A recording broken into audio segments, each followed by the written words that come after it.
Boa noite. Eu sou membro do movimento Todos pela Água, né? Vocês devem conhecer um pouco sobre o movimento, sobre a nossa luta. A luta pelo respeito ao Código de Obra, né, ela acontece desde 2024, quando sim, estava ainda acontecendo o primeiro plano diretor, a luta pela captação de água, né, pela preservação do Cantagalo, preservação da bacia do Cantagalo, mudança de captação também, porque a gente vê há muito tempo assim que essa captação do Cantagalo ela não tem como suprir assim de forma adequada nem a demanda atual. Então assim, muito menos assim demandas futuras, ampliações. Então assim, se a gente vai pensar em ampliação, crescimento, a gente tem que pensar antes em garantir a estrutura básica que faz um conjunto habitacional, um município existir para garantir que todos possam viver confortavelmente nesse conjunto. E uma coisa que cabe destacar, como membro do Colmeia também, né? A gente teve o encontro do Pró-Mananciais, espero que também não seja o último, né? Cabe destacar que o deputado homenageado Duarte Bechir, do PSD, votou a favor da privatização da Copasa, contra a Copasa do Povo, posicionando-se contra a empresa pública que presta um serviço essencial ao povo mineiro. Água não é mercadoria. A água privatizada não atende ao interesse público. Onde o saneamento foi privatizado, o resultado é conhecido. Tarifas mais altas, pioras no atendimento e prioridade ao lucro, não ao direito básico da população. Quando a água vira negócio, o serviço deixa de ser universal, passa a obedecer à lógica do mercado.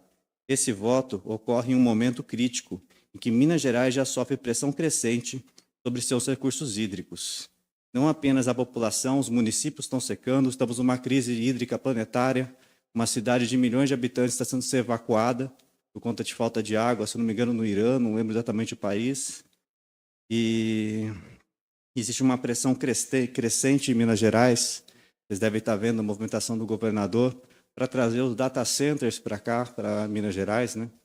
E a gente vê que todos os lugares onde os data centers chegaram, houve um aumento gigantesco no custo da água, porque a água, quando a gente começa a competir com água por essas empresas, por isso mesmo o primeiro mundo está insistindo em mandar esses data centers para cá, para que a gente do terceiro mundo pague a conta dos recursos naturais que eles demandam para os lucros deles, das big techs, os grandes bilionários que fazem esse centro do capitalismo que hoje em dia é o Vale do Silício. E, na prática, o povo vai financiar a conta de água, o consumo bilionário das big techs, vamos pagar mais caro para competir por água com empresas globais que priorizam lucro, não o interesse coletivo. Privatizar a Copasa é transferir um bem comum para o controle privado, fragilizando a segurança hídrica, aumentando desigualdades e colocando em risco o acesso à água, um direito humano fundamental. E sobre a aprovação, né, que teve hoje do projeto de lei complementar número 5, né, bom, tem várias coisas positivas sobre esse projeto, né, a gente vê que eles estão ampliando o parque, estão restaurando coisas que estavam até ilegais, né, no plano anterior, porque o plano diretor não tem competência para mexer nas áreas tombadas, tanto no Parque Municipal, como na área do Centro Histórico. O plano diretor tinha tentado fazer essas alterações e causava uma insegurança jurídica gigantesca, e tem que parabenizar essa casa por estar consertando esse problema jurídico que havia surgido, mas o problema é que ele conserta um problema e cria outros, né?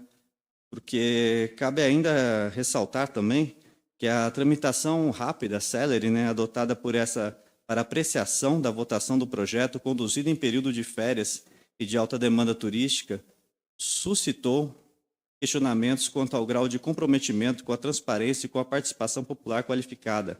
A convocação da sessão extraordinária com a finalidade explícita de acelerar a tramitação da matéria, somada à previsão de conclusão da votação antes do retrocesso legislativo, reforça a percepção de que uma alteração estrutural do plano diretor foi conduzida em prazo reduzido, com limitada possibilidade de acompanhamento, debate público aprofundado e controle social efetivo, elementos essenciais da legitimidade e normas urbanísticas.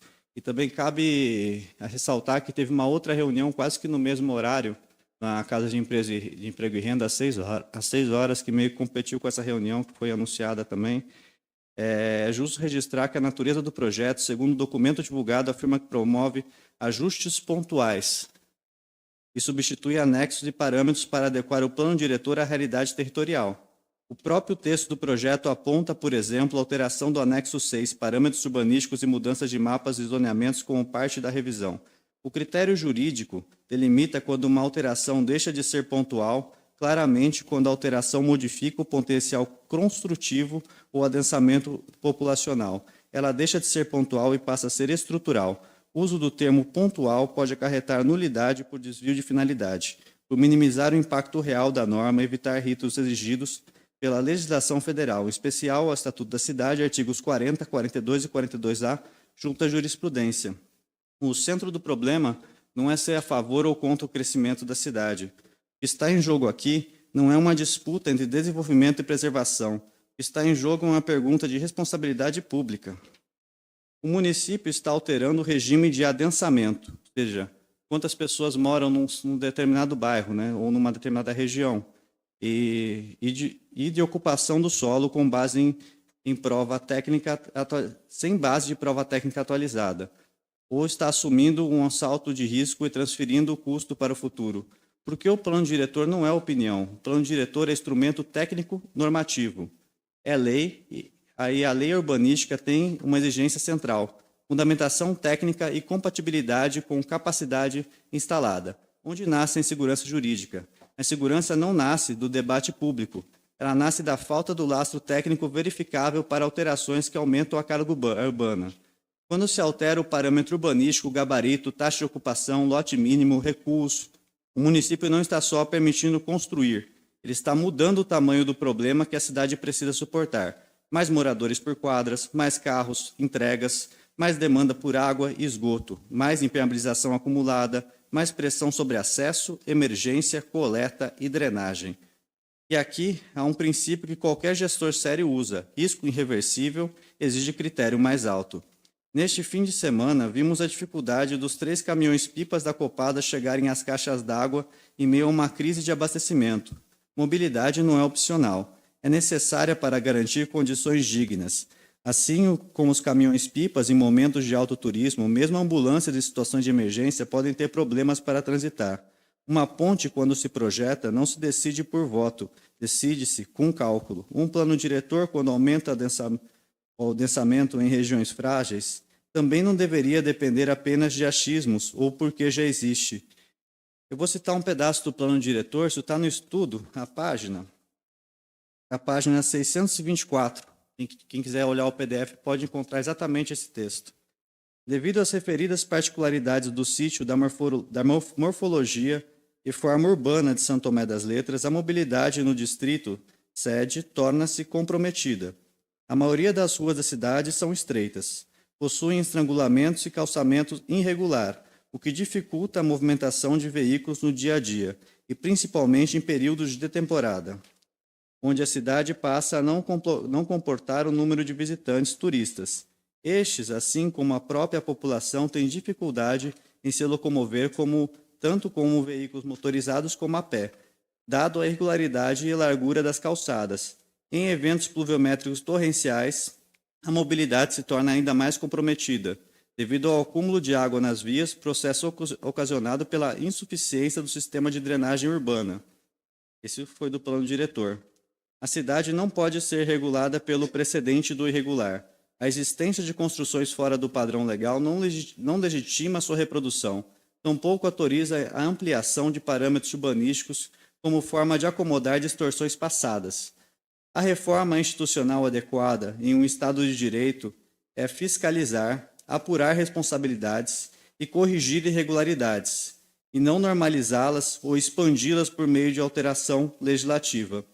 Diante desse histórico, venho formalmente solicitar a esta Casa avalie a instauração de uma comissão parlamentar de inquérito municipal com o objetivo de esclarecer decisões administrativas pretéritas, concessão de alvarás, sucessão de planos diretores que vigoraram no município. Em especial, é necessário apurar o polêmico equívoco normativo que permitiu por anos a interpretação contraditória de limites de alturas de 7 ou 9 metros. Um claro Rafael, erro de redação. eu peço que você finalize, que já deu os 10 minutos, viu? Certo? Então, estou aqui na última parte. Um erro claro de redação, mas que permaneceu sem correção até a aprovação do Plano Diretor 2024, produzindo efeitos urbanísticos relevantes. A matéria aprovada por essa Casa, na presente data e agora segue para apreciação do chefe executivo, inevitavelmente se tornará ação direta de consolidade ou ação civil pública, submetida à análise do Ministério Público nas instâncias locais e estadual, se necessário. Em razão da forma como foi conduzida a sua tramitação, dispensar ritos e exigências expressamente previstos na legislação federal, essa Câmara assume uma postura inconstitucionalmente responsável que fragila a validade do ato legislativo, expõe o município a riscos jurídicos, administrativos e sociais. Tal conduta revela apenas negligência quanto às formalidades legais, mas também menospreza o dever de preservação e estabilidade dos serviços urbanos que constituem a base da mínima organização de qualquer núcleo habitacional e alterar os parâmetros estruturais do plano diretor se a realização do estudo de impacto exigido por lei compromete uma estrutura urbana que tensiona por crises recorrentes, abastecimento hídrico e mobilidade, amplamente reconhecidos inclusive nos diagnósticos oficiais do próprio município. A celeridade excessiva esse processo foi conduzido não mitiga riscos, ao contrário, os agrava. A história recente no município oferece exemplos concretos dos efeitos da pressa aliada à ausência da análise técnica. Vimos estradas que demandavam intervenções cuidadosas serem calçadas de formas apressadas, sem avaliação adequada de riscos geotécnicos e sem observância do princípio da segurança obrigatória. O resultado foi a transformação dessas obras em riscos cotidianos para trabalhadores e pedestres, muitos dos quais dependem de deslocamento a pé ou por carona. Essa lógica já produziu consequências trágicas, uma fatalidade registrada em trecho recente e executado, e hoje, poucos meses após a conclusão, apresenta desmoronamento, exigindo desvios improvisados e sinalizações precárias com galhos à beira da pista. Trata-se de um cenário que continua a oferecer risco real à vida humana.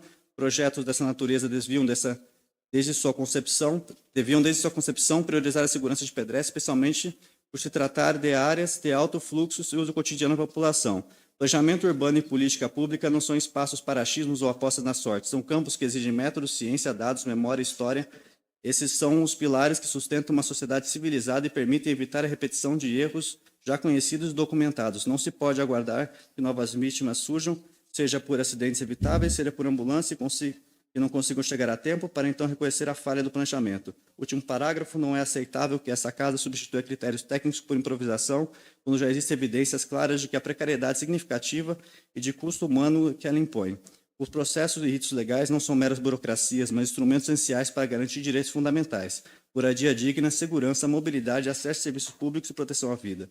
Ignorá-los não acelera o progresso, apenas antecipa o conflito, o dano e a responsabilização. Muito obrigado. Boa noite.